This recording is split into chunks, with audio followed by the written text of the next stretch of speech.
Therapeutic uses of the corticosteroids.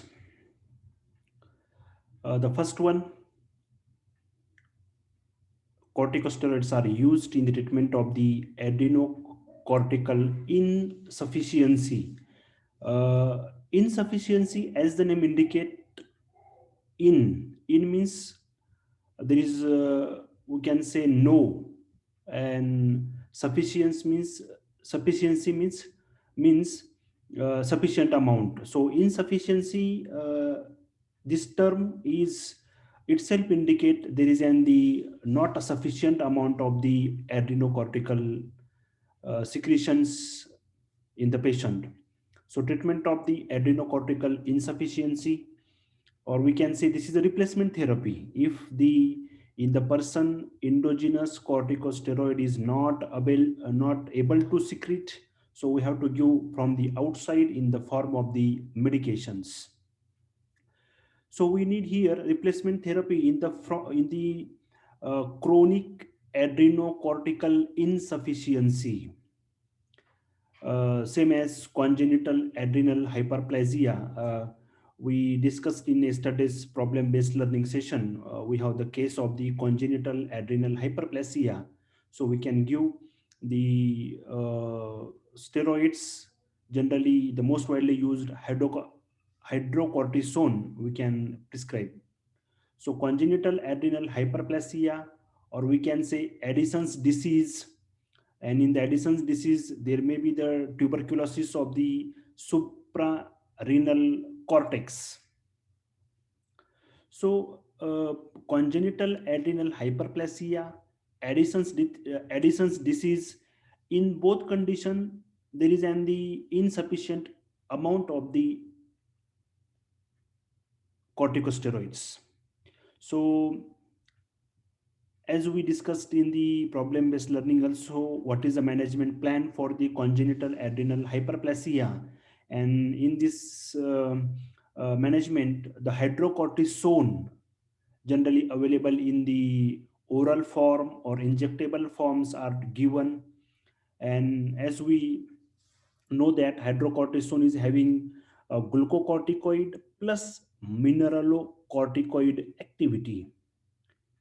So it is generally preferred, and the we can say most commonly used drug in the management of the congenital adrenal hyperplasia, in which there is a deficiency of the corticosteroids.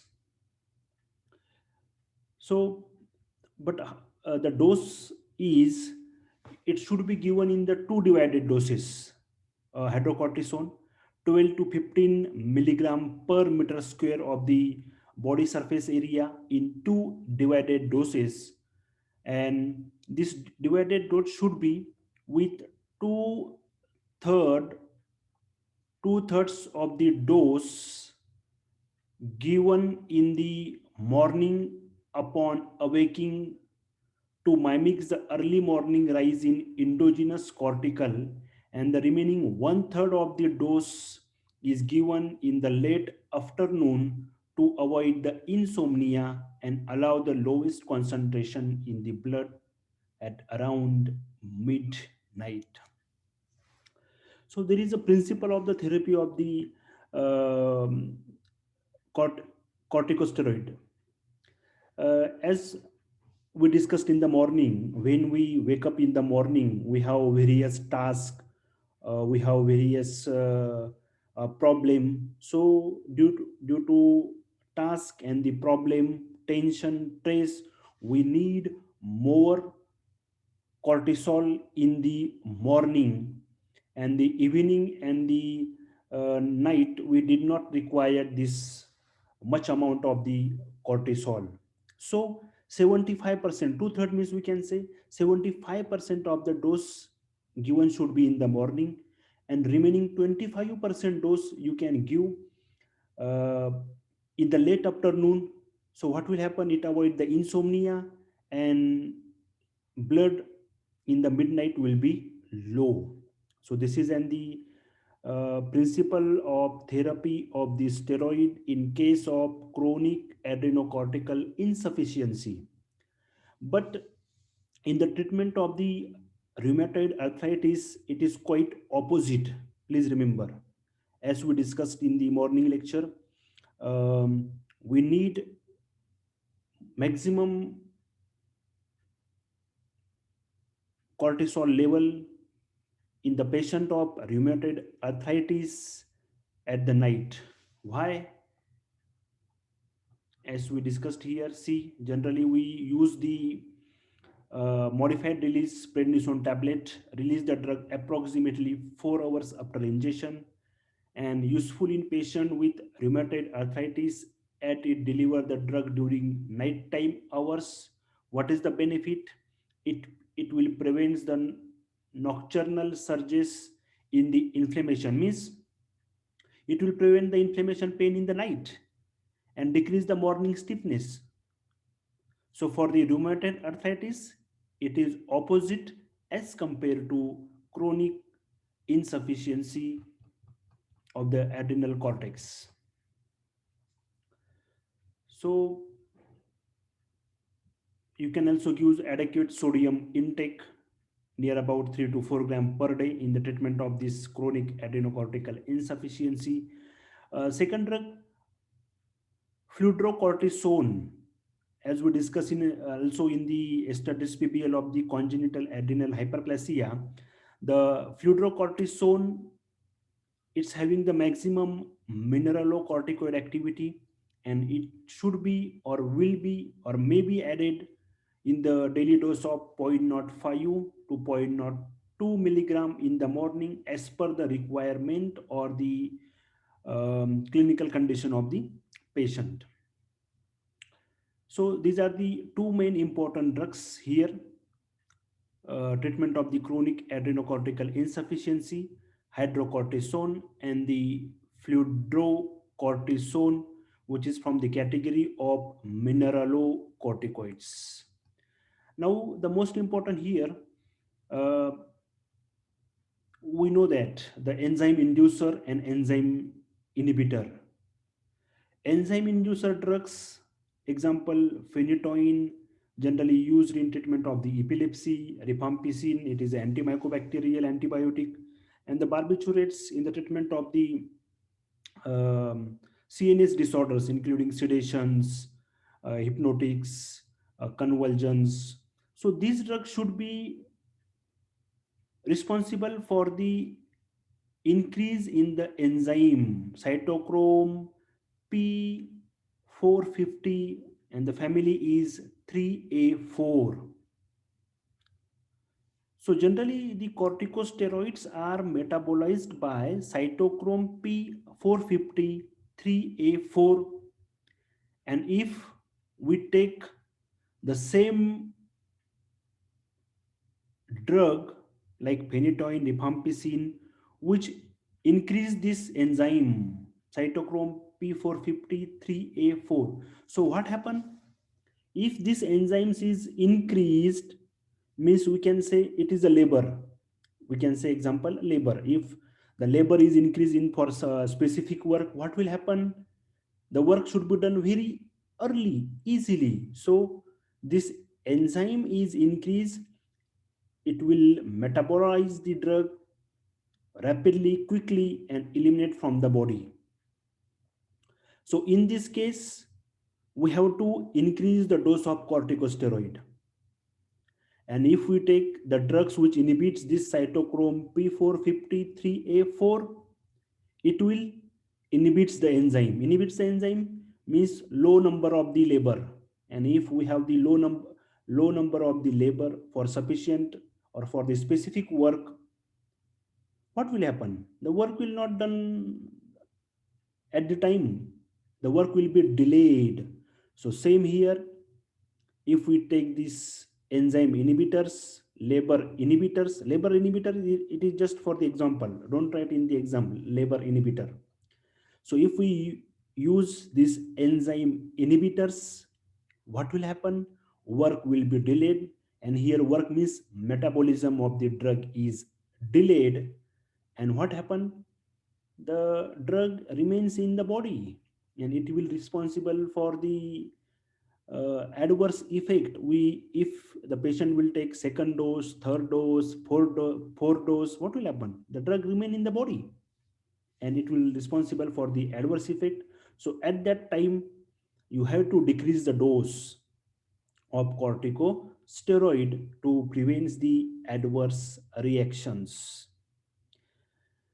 And after this treatment, for the chronic renal insufficiency, hydrocortisone, fluorocortisone, and still the patient is female and she is not getting beneficial effect by using the hydrocortisone, fluorocortisone. So you can prescribe for the female patient in the morning DHEA, dehydroepiandrosterone, which is a derivative of the androsterone, 50 milligram per day. So this is the treatment for the chronic adrenocortical insufficiency, including congenital adrenal hyperplasia and Addison's disease. So main drugs are the hydrocortisone, which is having glucocorticoids plus mineralocorticoid activity, fluorocortisone, and in the female patient, if she is not getting benefit, you can add dehydroepiandrosterone. And it is most important point here, increase the dose during stressful condition.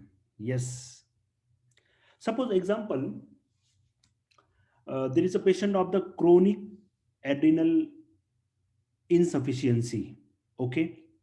And he is taking the daily dose of example 5 milligram of the prednisolone example. The patient of the chronic adrenal insufficiency and he is taking the daily dose of the 5 milligram prednisone or prednisolone, because this prednisone and prednisolone daily dose of 5 milligram is, is responsible for mimics the action of endogenous corticosteroids. Why this chronic insufficiency patient is taking the 5 milligram tablet? Because his endogenous pituitary gland or adrenocorticotropic hormone is not able to secrete the normal amount of cortisol daily, which is required for the relieve the stress and the tension to maintain their physical condition healthy. So that's why his endogenous secretion is not working. That's why he's taking the prednisone 5 milligram medication daily from the outside. Okay. But suddenly he has an accident or trauma. And in accident, what happened? In trauma, what happened? Trace and tension, severe trace, tension. So now if the severe trace and tension, his need of cortisol will be increased. And if he's getting only 5 milligram prednisone from daily outside, which is not sufficient to relieve his stress and tension. So at that time, if the chronic adrenal insufficiency patient undergoes severe stress, maybe the major surgery, you have to increase the dose near about 10-fold for 48 to 72 hours during that period of the surgery. So if he is taking 5 milligram prednisone, you have to be increased up to 50 milligram prednisone during this stressful condition to maintain his stress control, tension control, or physical hemodynamic stability. So What is the explanation here? The patient should be given supplementary therapy at the time of minor stress. If the minor stress, two fall doses for 24 to 48 hours. Minor stress may be the patient having some examination. So yes, during the examination, maybe um, he has the stress, or its result may be declared and he is not successful. Minor stress. So at that time, he need double the dose. But severe stress, it includes the trauma, surgery, infection. So at that time, the dose should be increased up to 10 folds. Why? To prevent the adrenal crisis. Because if you are not increasing the dose and he's still taking 5 milligram dose, so it will causes the adrenal crisis will occur when patient with chronic adrenal insufficiency do not receive adequate glucocorticoid supplementary therapy during stressful condition. So if I ask the question, this was the whole explanation, one line answer: why the patient of chronic adrenal insufficiency need more dose, maybe tenfold, when patient undergoes major surgery. Only one line answer: to prevent the adrenal crisis. To prevent the adrenal crisis. In acute adrenocortical insufficiency, in acute also, if there is a now, what is the etiology or causes of this acute adrenocortical insufficiency? As I told you in the morning lecture about the negative feedback mechanism, and if you know about the, as I explained, I have given one common example of the water tank above our house, electric motor, we supply the water, and storage tank, ground in the underground storage tank available in our house, the best example of the negative feedback mechanism.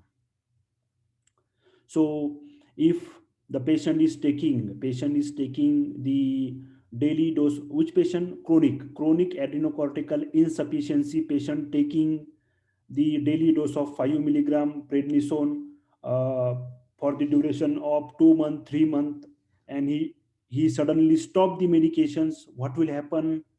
Because uh, if he suddenly stop the medication, his adrenocorticotropic hormones are slipped. They will not stimulate the gland and they will not produce the cortisol in the blood.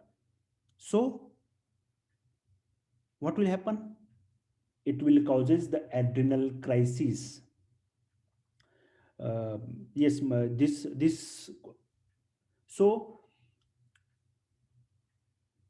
what is the statement for this line?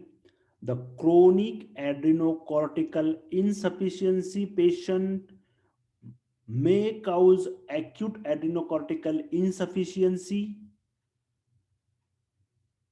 if he suddenly stop the corticosteroid,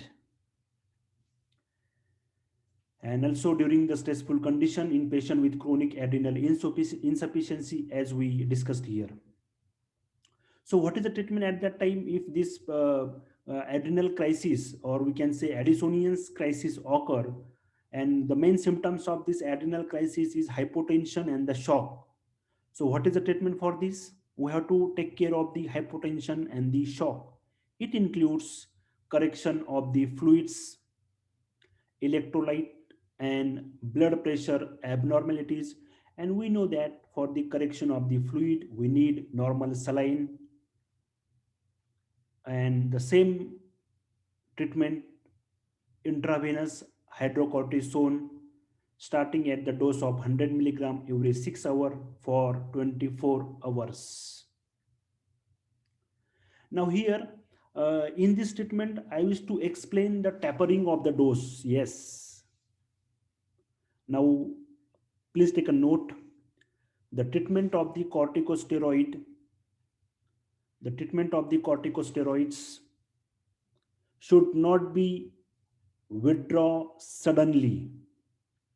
Instead of the sudden withdrawal, tapering of the dose should be required. Now, what is the tapering of the dose? If I will read this line, you will get what is the tapering of dose. I will read again. IV hydrocortisone starting at the dose of 100 milligram every 6 hours for 24 hours. Then after that, decrease to 50 milligram every 6 hours after achieving the hemodynamic stability. And if the patient is hemodynamically stable, reduce the dose to 25 milligram every 6 hours for 24 hours, and then taper to maintain the oral dose over 3 to 5 days. If you hear this line clearly, the tapering of dose means you have to decrease the step by step, decrease the dose of the corticosteroid and then stop. What is the tapering of dose? Decrease the dose of the corticosteroid step by step as per the patient's condition and the last should be the 3 to 5 days and stop. This is called tapering of the dose. What is the benefits of the tapering of dose? It will not cause adrenal crisis. And what is the adrenal crisis? Hypotension, shock. When it occurs, when chronic therapy patient, when he suddenly stop the corticosteroid therapy. The best explanation. And how can we prevent the adrenal crisis? Same as I explained to you, gradual withdrawal. Yes, the another word for the tapering of the dose is gradual withdrawal.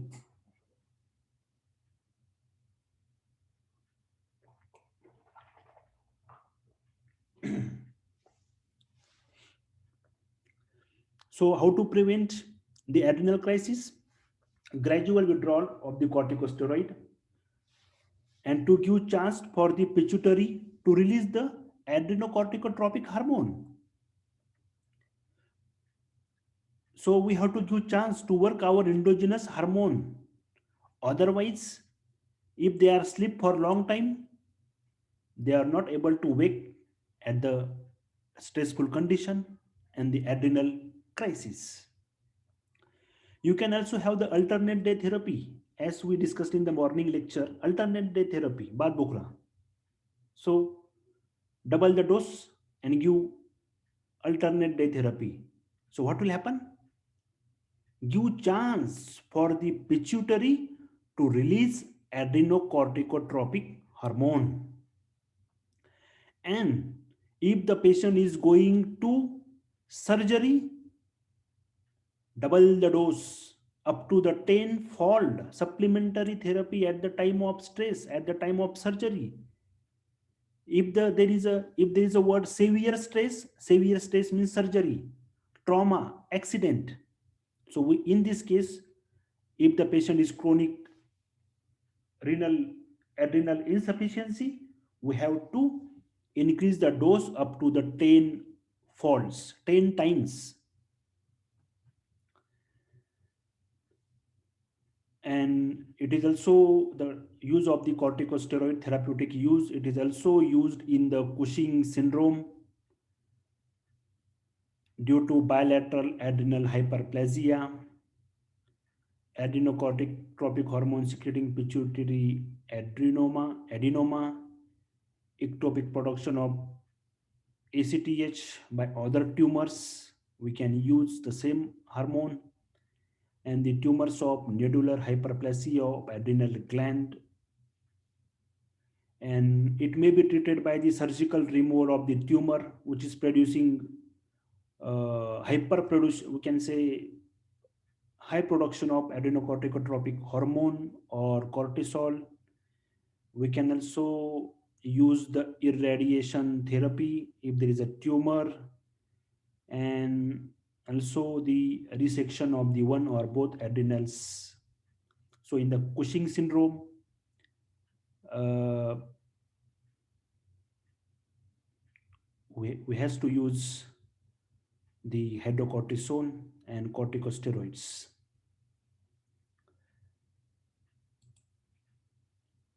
These patients must receive large doses of cortisol during and after the surgery. Up to 300 milligram hydrocortisone may be given as a continuous IV infusion on the day of surgery.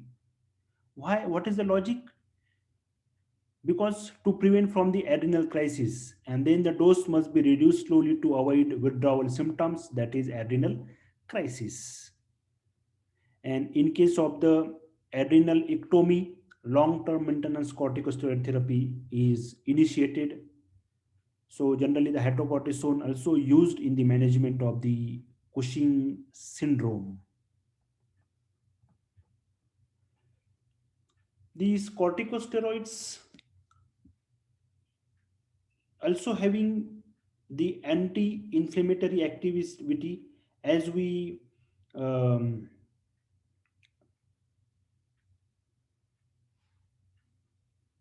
discussed in the startup of the lecture in the mechanism of action,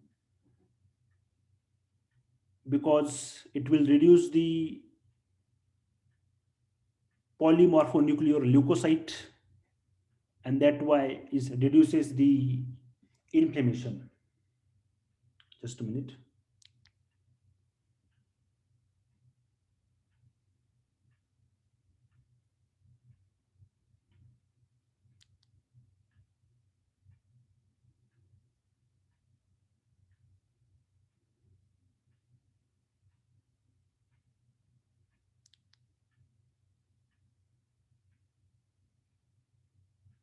Yes, anti-inflammatory. Yes, we discussed in this rheumatic arthritis, rheumatic carditis, inflammation of the cardiac smooth muscle, SLE, systemic lupus erythematosus, and acute gout.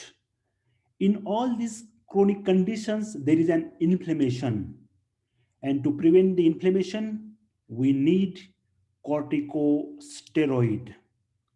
Now, but in these conditions of the chronic uh, rheumatoid arthritis, rheumatic carditis, SLE, and acute gout, we need the more amount of the steroid in the night as compared to morning. Why? Because it will prevent the nighttime inflammation, nighttime pain, and it will reduce the morning stiffness. These corticosteroids are also used in the CNS after the brain surgery to prevent the cerebral dehydration and decrease the post-operative cerebral edema, and the generally dexamethasone, which is long-acting, ultra-long-acting corticosteroids is used. In case of the eye disease, yes, if there is an inflammation of the eye, including allergic conjunctivitis, inflammation of the conjunctiva of the eye, iridocyclitis, inflammation of the iris and the ciliary body of the eye. So you can use corticosteroid drops, eye drops. And in the pulmonary disease, we seen in the morning available as these are the local therapy. We can say a local therapy or target therapy in the bronchial asthma,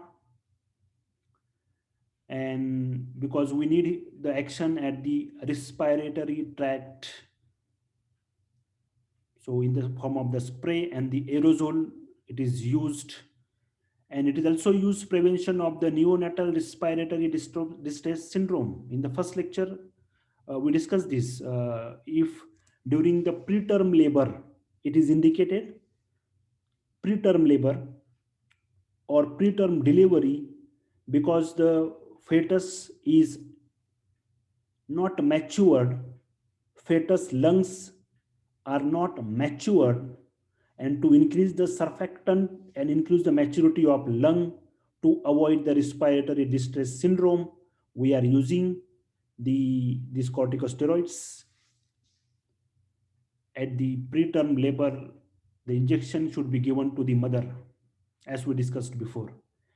Shock, yes, it is also used in the septic and the anaphylactic shock by anti-shock effect mentioned before, because um, these corticosteroids are responsible for the vasoconstriction and increase in the cardiac output and reduce the shock. We have the case for this, the therapeutics we will discuss in the blood disease, in the renal disease, in the gastrointestinal and the liver disease, and organ transplantation to prevent the rejections. The corticosteroids are used. Skin disease, eczema and dermatitis, it is used topically in the form of the cream. Malignancy, lymphoma and leukemia, uh, as an anti-inflammatory agents. Treatment of nausea and vomiting, chemotherapy induced vomiting in the treatment of cancer, dexamethasone long term. And these are the other uses where the corticosteroids are used. Now the side effect. Which are the side effect of these corticosteroids? This iatrogenic Cushing syndrome. Yes, if the anyone is using the steroid more than 100 milligram, example here, the daily dose of hydrocortisone is more than 100 milligram for longer than 2 weeks, it will develop iatrogenic Cushing syndrome. What iatrogenic means? Drug induced, or we can say this syndrome is induced by the physicians, doctors. If doctor prescribe large amount of the steroid more than 2 weeks, so we can say it is an the physician induced Cushing syndrome, iatrogenic Cushing syndrome, and it is caused by the drug induced prescription of the glucocorticoid preparations. And if the doctor prescribe this steroid or some herbal product which is having the same activity of the glucocorticoids and other drug which is having the glucocorticoid activity, example medroxyprogesterone, which is generally used in the prevention of the pregnancy in the women's. And sign and symptoms of the iatrogenic Cushing syndrome are the same as we discussed in the first lecture. Same, the pharmacological effect of the corticosteroid and the sign and symptoms of the Cushing syndromes are the same. CNS, this is the cataract, moon phase, buffalo hump. Then there is a steroid induced acne, thinning of the skin, abnormal metabolism, osteoporosis, hypertension, edema, and the here the most important is steroid induced diabetes mellitus. Yes, how the steroid induce diabetes mellitus? Because if you remember in the pharmacological action of the corticosteroid and in the carbohydrate metabolism, if you know that, if you remember in the carbohydrate metabolisms, if the patient take corticosteroid for the long time, what will happen? It will increase the blood glucose level. How? Decrease the utilization of the glucose by the cells tissues. Is it will decrease the utilization of the glucose which is taken by the available through the diet. So decrease the utilization of the glucose by the cell tissue, and if the utilization of the glucose is decreased, it will directly goes to the blood and increase in the blood sugar level. We can say diabetes mellitus. How can we treat? It is treated by the diet control, short acting insulin, or rapid acting insulin before the meal. It is treated by the diet control or short acting insulin or rapid acting insulin.